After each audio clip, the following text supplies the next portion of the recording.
It's probably hard to believe, but I was pretty optimistic with this update. I've said before that I think smaller, more frequent updates like this one should be the norm. It seemed a bit dull in general, but dull isn't always a bad thing. At least they were addressing some issues, like China's lack of top-tier main battle tanks. I thought that maybe this update would have a bit more polish as well, since it was delayed. But after Cyberpunk, I should have known better. As you can guess by the title, Update Hot Tracks or Update 2.3 is pretty disappointing, and that's putting it mildly. A number of game-breaking bugs, more server issues, some relatively minor bugs, more performance issues, and a lot of extremely questionable balance decisions. But before I get into the negative stuff, I'd like to talk about the positive things that this update brought to the table. The addition of the ADATS M113 for Britain is good. It's nice to have another top-tier SPAA besides the Stormer, even though the Stormer is pretty viable. As mentioned earlier, China gets the ZTZ-99, which makes them a bit more competitive at top tier, even if it is kind of lackluster.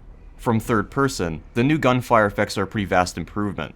The ability to use night vision whenever is also good. There were a ton of times where I couldn't see anything in a battle, yet I couldn't use night vision, because it was supposedly day. Unfortunately, that's where the good stuff ends. Constant crashing has been a huge problem in this update.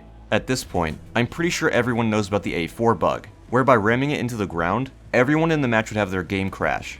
Unsurprisingly, if you give people the ability to crash other people's games on demand, they're gonna abuse the hell out of it. So they did. Luckily, Gaijin was able to fix it somewhat quickly, but the fact that it made it into the update in the first place is concerning. In their marketing, Gaijin makes a point about how many vehicles the game has, but that ends up biting them in the ass. Thanks to spaghetti code, it is very easy for a vehicle to be broken by some random change that happened elsewhere, and they would never know. Because why would you test a vehicle that was added months or years ago? Ideally, you would solve this problem by having a sort of final dev server, where players can test the final build before it goes live. But Gaijin says this isn't possible. Not really sure I buy that, but there is something else they could possibly do. You could have a mission like Tank Polygon, where all the vehicles in the game are laid out, and the vehicles are automatically tested. If something breaks, you can find out what the problem was. It would take a long time to get through all of them, but I think it would be worth it in the end. I have no idea how viable this sort of thing would be, but it doesn't hurt to make suggestions, you know? While that and the crashing caused by the map Ground Zero are bad, they're arguably not as bad as the insane power creep introduced this update. When I saw the A7D was 10.7 on the dev stream, I thought, okay,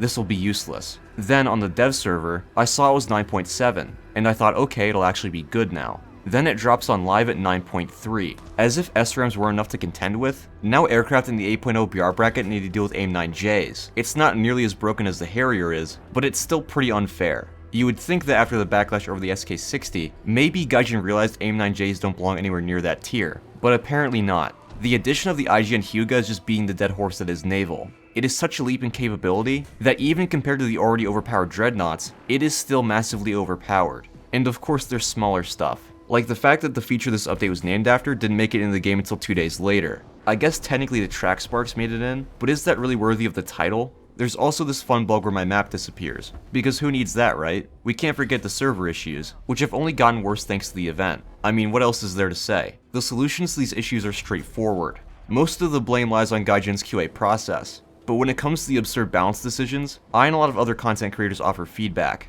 It largely goes unheeded. I'm glad this communication exists in the first place, but when it doesn't result in significant changes, it very much feels like a one-sided conversation. In the future, I just hope the updates focus on fixing bugs and filling gaps. It's depressing to see a game that I used to enjoy so much slowly collapse over time. Anyway, hope you guys enjoyed the video, and I'll see you on the next one.